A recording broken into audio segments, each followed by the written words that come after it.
రాజన్న సిరిసిల్ల జిల్లాలో మరోసారి చిరుతపులి సంచారం కలకలం రేపింది. వేములవాడ రూరల్ మండలంలోని వ్యవసాయ పొలాలకు వెళ్లిన రైతులకు చిరుతపులి పాదముద్రలు కనిపించాయి. పొలాల వద్ద గుర్తించిన పాదముద్రలు స్థానికుల్లో భయాందోళనకు గురిచేస్తున్నారు. 2 రోజుల క్రితం హన్మక్కపల్లెలో లేగదూడను హతమార్చిన చిరుతపులి ఇదేనని అనుమానాలు వ్యక్తమవుతున్నాయి. ఒకవైపు పెద్దపులి దాడులు, మరోవైపు చిరుతపులి కదలికలు జిల్లాలో ప్రజలను గడగడలాడిస్తున్నాయి. రైతులు పొలాలకు వెళ్లేందుకు సైతం వెనుకంజ వేస్తున్నారు. ఇదే అంశానికి సంబంధించి మరిన్ని అప్డేట్స్ ని మా ప్రతినిధి అజీమ్ అందిస్తారు. అజీమ్. శాలిని, రాజన్న సిరిసిల్ల జిల్లా అటు జగిత్యాల జిల్లా 2 జిల్లాలను పెద్దపులి సంచారం కలకలం రేపుతుంది. జగిత్యాల జిల్లాలో చూసుకుంటే ఈ రోజు ఉదయం భీమారం మండలం మోస్కపేట గ్రామ పరిసర ప్రాంతాలు పెద్దపులి తిరుగుతున్నట్లు స్థానిక రైతులు చెబుతున్నారు. వ్యవసాయ పనుల కోసం వెళ్లిన రైతులకు పెద్దపులి కనిపించినట్లు సమాచారం ఉంది.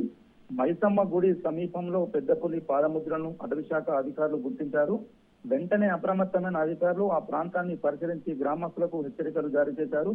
ముఖ్యంగా గుట్టల వైపు ఎవరు కూడా అటు అడుగుల వైపు వెళ్లకూడదని, వెళ్ళినట్టయితే ఖచ్చితంగా ప్రమాదం పొంచుందని అయితే అధికారులు మైకుల ద్వారా మరియు డప్పు చాటు ద్వారా తెలియజేస్తున్నారు.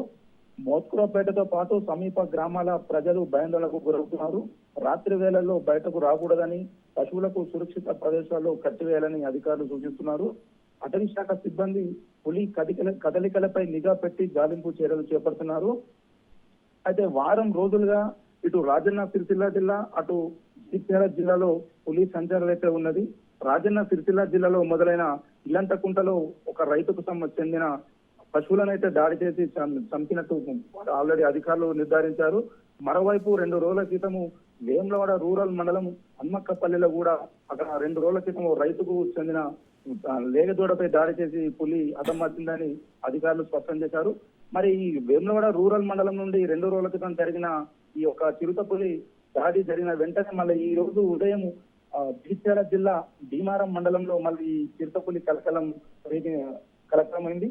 మరి ఇప్పుడు ఇక్కడి పులి మరి జగిత్యాలకు వెళ్ళిందా అనేది అనుమానం అయితే మరి ఎన్ని పులులు ఉన్నాయి ఏంటి అనేది ఇంకా ఒక స్పష్టత అయితే వస్తలేదు శాలిని.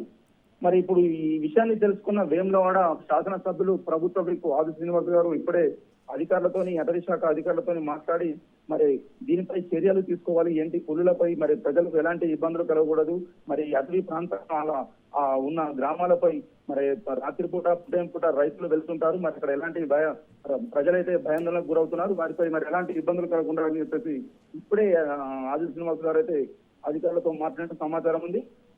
మరి దీనిపై ఇప్పుడు ఒక వైపేమో పెద్ద పులి దాడి, మరోవైపు చిరుతపులి సంచారం ఉన్నది. మరి ఇప్పుడు ఈ పులులతో ప్రజలైతే ఇక్కడ ఉక్కిరి బిక్కిరై భయభ్రాంతులకు గురవుతున్నారు. Shalini. Right, thank you Azeem.